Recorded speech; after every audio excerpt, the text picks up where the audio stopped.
You think you know the Greek gods: Zeus, the king of Olympus; Poseidon, lord of the seas; Athena, goddess of wisdom; Apollo, god of light and music; Aphrodite, born from the foam of the ocean, goddess of love and beauty.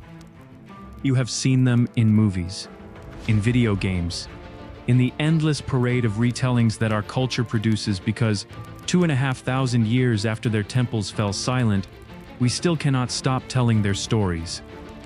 But here is what nobody told you. The gods you know, the charming, dramatic, occasionally petty deities of popular culture, are a carefully edited version. A sanitized, simplified, made-for-consumption product that strips away almost everything that made the original Greek gods genuinely terrifying. The real Greek gods were not charming. They were not relatable. They were not the kind of beings you would want watching over you. The real Greek gods were ancient beyond comprehension, violent beyond reason, capable of cruelty that makes the worst human atrocities look like minor inconveniences. And the Greeks, who were not naive, who were not primitive, who produced some of the greatest philosophical minds in human history, worshipped them anyway. Not because they loved them, but because they were absolutely bone-deep terrified of what would happen if they stopped. Tonight, we strip away 2,000 years of mythology, romanticism, and Hollywood reimagining, and we show you what the Greek gods actually were. What they demanded, what they did to those who failed them, and what the worship of these beings reveals about the darkest corners of the human mind. You will not look at them the same way again. Before Zeus, before Olympus, before the familiar pantheon of gods that Western civilization has spent 2,000 years romanticizing, there was something else. The Greeks called it chaos. Not chaos in the modern sense. Not disorder or confusion or the absence of control. The Greek chaos was something far more profound and far more disturbing. It was the void. The yawning, infinite emptiness that existed before existence itself. A darkness so complete, so absolute, that the human mind cannot truly comprehend it. From this void, the first beings emerged. Not gods, exactly. Something older, something rawer. The Greeks called them the protogenoi, the firstborn. Primordial entities that were not so much beings as they were forces. Gaia, the earth. Tartarus, the deep abyss beneath the earth. Eros, not love as we understand it, but the fundamental drive of attraction that holds matter together. Nyx, the night, a being so ancient and so powerful that even Zeus himself feared to anger her. These were not beings you could pray to, not beings you could negotiate with or appease with offerings. They simply were. Vast, impersonal, utterly indifferent to human concerns. From Gaia came the Titans, the generation before the Olympians. Beings of enormous power who ruled the cosmos for an age that the Greeks called the Golden Age. A time when the world was young and humanity lived in a state of innocent, effortless abundance. It ended, as golden ages always do, in blood. The story of how the Olympian gods came to power is not a story of righteous heroes overthrowing evil tyrants. It is a story of patricide, infanticide, cannibalism, betrayal, and the kind of cosmic violence that makes human warfare look like a schoolyard argument. It is, in other words, a completely accurate reflection of how power actually works. And the Greeks knew it. The Titan who ruled the cosmos before Zeus was named Cronus. He had come to power through an act of violence so extreme that it altered the fundamental nature of reality. His father, Uranus, the primordial sky, had imprisoned Cronus's siblings, the monstrous hecatonchyres and cyclopes, in the depths of Tartarus because he found them too frightening to look at. Gaia, their mother, was furious. She fashioned a sickle from adamantine, a metal harder than any that exists in the natural world, and gave it to Cronus with instructions. Cronus waited until Uranus descended to lie with Gaia, as the sky meets the earth each night. And then he used the sickle. He castrated his own father. The severed parts fell into the sea. From the sea foam that formed around them, Aphrodite, goddess of love and beauty, was born. The first act of creation in the New Age was an act of mutilation. The goddess of love was born from an act of violence. The Greeks considered this entirely appropriate. Cronus became ruler of the cosmos. But rulership, in Greek mythology, always comes with a prophecy. And the prophecy that haunted Cronus was specific and terrifying. Just as he had overthrown his father, so would one of his own children overthrow him. His solution was straightforward, if monstrous. Every child born to him by his sister wife Rhea, he swallowed whole. Not metaphorically, not symbolically. He took each newborn infant and consumed it, keeping the gods alive, but imprisoned within his own body, unable to grow or act or threaten him. Hestia, Demeter, Hera, Hades, Poseidon. One by one, as they were born, Cronus swallowed them. Rhea, desperate and grieving, hid her 6th pregnancy. When the child was born, a boy she named Zeus, she wrapped a stone in swaddling clothes and presented it to Cronus. He swallowed the stone without noticing the difference. Zeus was hidden in Crete, raised by nymphs and a divine goat, growing in secret while his siblings remained imprisoned in their father's stomach. When he was grown, he returned. He tricked Cronus into drinking a potion that caused him to vomit up the swallowed gods. Still alive, still divine, burning with centuries of imprisoned fury. What followed was the Titanomachy, the war between the Olympians and the Titans. A conflict so vast, so violent, that ancient sources describe it shaking the cosmos itself. Mountains were used as weapons. The sea boiled. The sky cracked. The Olympians won. The Titans were imprisoned in Tartarus. And Zeus became king of the gods. A king who had come to power through trickery, through his mother's deception, through a war of cosmic violence. This was the being that the Greeks placed at the top of their divine hierarchy, and they were not naive about what that meant. The Greek gods were not good. This is perhaps the most important thing to understand about them, and the thing that modern retellings most consistently get wrong. The Greeks did not worship Zeus because they believed he was just or kind, or because they thought he had humanity's best interests at heart. The myths make absolutely clear that Zeus was capricious, violent, sexually predatory, and prone to spectacular overreactions to minor slights. He transformed people into animals for offending him. He destroyed entire populations as punishment for the crimes of their leaders. He fathered children across the mortal world through deception, coercion, and outright assault, and the suffering those children endured as a result of their divine parentage was, in the Greek mythological tradition, treated as simply the way things were. Hera, his wife, was consumed by jealousy and directed her rage not at Zeus, who was, after all, beyond her power to punish, but at the mortal women he had assaulted and the children born from those assaults. Hercules, the greatest hero in the Greek tradition, spent his entire life being tormented by a goddess who hated him for the crime of having been born. Poseidon destroyed cities, drowned sailors, and condemned Odysseus to 10 years of suffering because Odysseus had blinded the Cyclops Polyphemus, who happened to be Poseidon's son. The fact that Polyphemus had been eating Odysseus's crew members was apparently insufficient justification in Poseidon's view. Apollo, the god of reason and light and civilization, sent a plague that killed thousands of Greek soldiers at Troy because a priest of his had been insulted by a Greek commander. The soldiers who died had nothing to do with the insult. They were simply available. Artemis killed a man for accidentally seeing her bathe. Dionysus drove an entire city of women to madness, causing them to tear their own king apart with their bare hands, because the king had refused to acknowledge his divinity. These are not cautionary tales about what happens when gods go wrong. These are the gods behaving normally. And the Greeks worshipped them, built them magnificent temples, sacrificed animals, and occasionally humans, to appease them, organized their entire civic, political, and agricultural calendar around their festivals and rituals. Why? Because the alternative was worse. The Greek gods were not loved.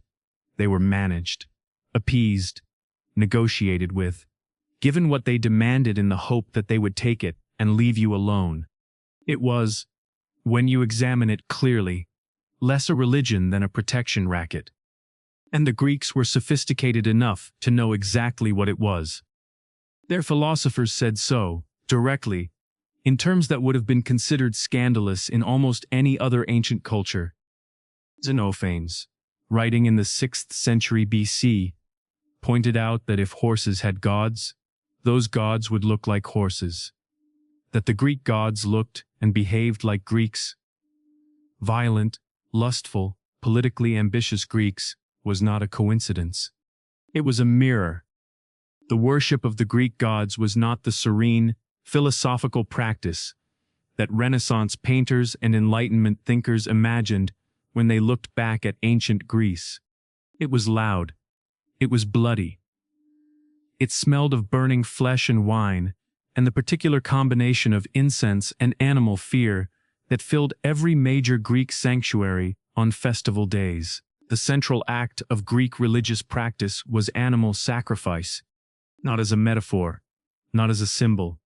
An actual animal, a bull, an ox, a pig, a goat, depending on the deity and the occasion, was led to the altar, stunned with a blow to the head, and killed.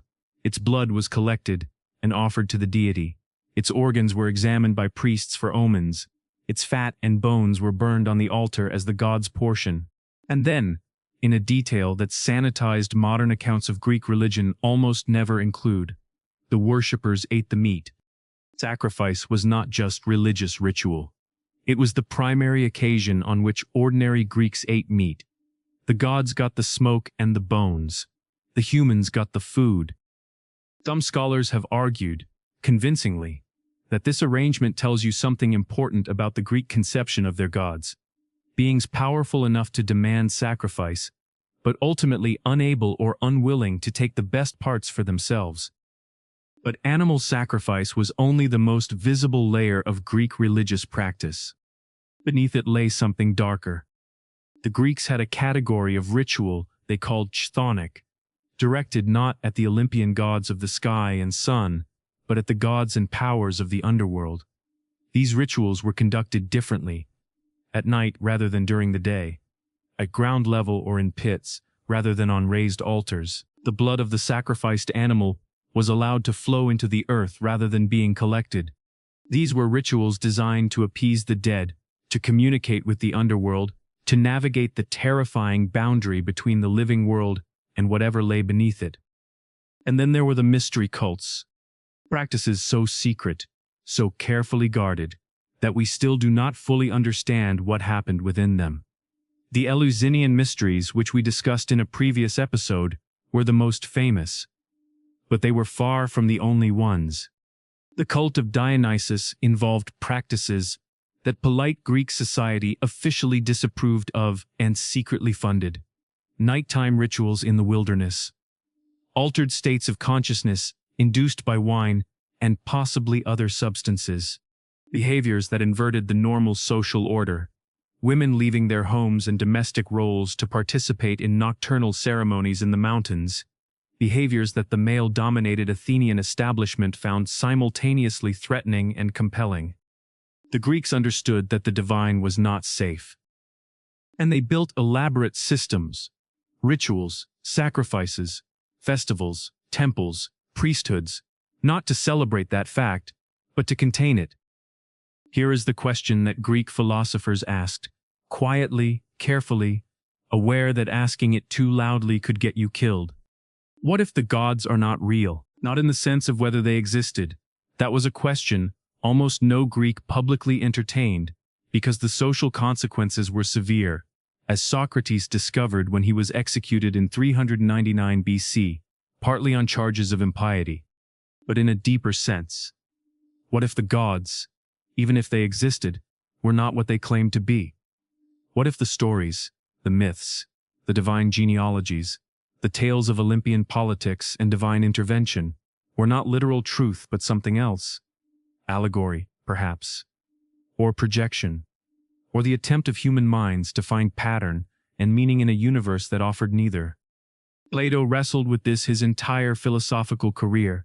He was deeply uncomfortable with the traditional myths, not because he was irreligious, but because he took religion seriously enough to find the myths inadequate.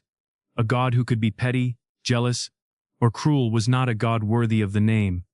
The divine, Plato argued, must by definition be good. Whatever the traditional myths were describing, it was not the true divine. Aristotle went further. His concept of the divine, the unmoved mover, the pure intelligence that set the cosmos in motion, bore almost no resemblance to the gods of the myths. It did not intervene in human affairs. It did not have preferences or favorites or enemies. It simply was eternal and perfect and completely indifferent. These were not fringe views. These were the central arguments of the greatest philosophical tradition the ancient world produced. And yet the temples kept being built. The sacrifices kept being made. The festivals kept being celebrated, because the Greeks understood something that pure philosophy sometimes misses. The gods may or may not be real, but the fears they represent are very real indeed. The fear of the sea, the fear of plague, the fear of harvest failure, the fear of war, the fear of death, and what comes after. The Greek gods were not explanations of natural phenomena in any simple sense. They were personifications of the things that could destroy you, given faces and stories and specific demands, so that they could be negotiated with.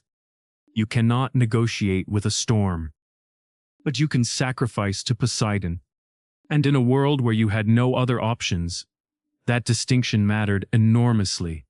The Greek gods are dead. Their temples are ruins. Their priests are dust. The last person who sacrificed to Zeus with genuine belief that Zeus would respond died more than 1,500 years ago. And yet they are everywhere, in the names of the planets, in the symbols of medicine, the caduceus of Hermes, the rod of Asclepius, in the architecture of government buildings across the Western world, designed to evoke the authority of Athens and Rome, in the stories we tell our children, the movies we watch, the video games we play. Why do they persist? Partly because the Greeks were extraordinarily good storytellers. The myths are compelling in the way that only the best literature is compelling, because they are not really about gods at all. They are about power and its corruptions, about love and its madness, about pride and its consequences, about the unbridgeable gap between what we want and what the universe is willing to provide. They persist because the fears they addressed have not gone away. We do not sacrifice to Poseidon when we board a ship, but the terror of the sea, the understanding that we are small and the ocean is vast and indifferent, has not diminished. We have better tools for managing it. We do not have better tools for eliminating the fear itself. They persist because the questions they asked are still unanswered. Why do good people suffer? Why does power so often corrupt those who hold it? What do we owe the dead? What happens to us after we die? The Greeks did not answer these questions. Their gods did not answer them either, or answered them in ways that raised more questions than they resolved. But they asked them with extraordinary honesty and extraordinary courage, and in asking them, in refusing to look away from the darkest possibilities of human existence, in insisting on staring directly at the violence and the injustice and the sheer terrifying randomness of life, they produced something that has outlasted their civilization, their language, their religion, and their world. They produced us because we are still asking the same questions, and we are still, in our own way, building temples. The Greek gods were not what we were taught they were. They were not wise guardians watching over a grateful humanity. They were not symbols of natural forces dressed in human clothing for our convenience. They were the rawest, most honest expression of what the Greeks actually believed about power. That it was dangerous, that it was arbitrary, that it demanded appeasement rather than inspiring love, and that the only rational response to living in a universe governed by forces beyond your control was to learn the rules of those forces as precisely as possible and follow them with absolute meticulous care. That is not a naive belief. That is not a primitive belief. That is a belief born from thousands of years of careful, painful observation of how the world actually works. The Greek gods are dead, but the world they described is still very much alive. This has been Whispers of Athens. Subscribe. Leave a comment. Tell us which god you want us to explore next, because Olympus has many more secrets, and we are only just beginning to climb.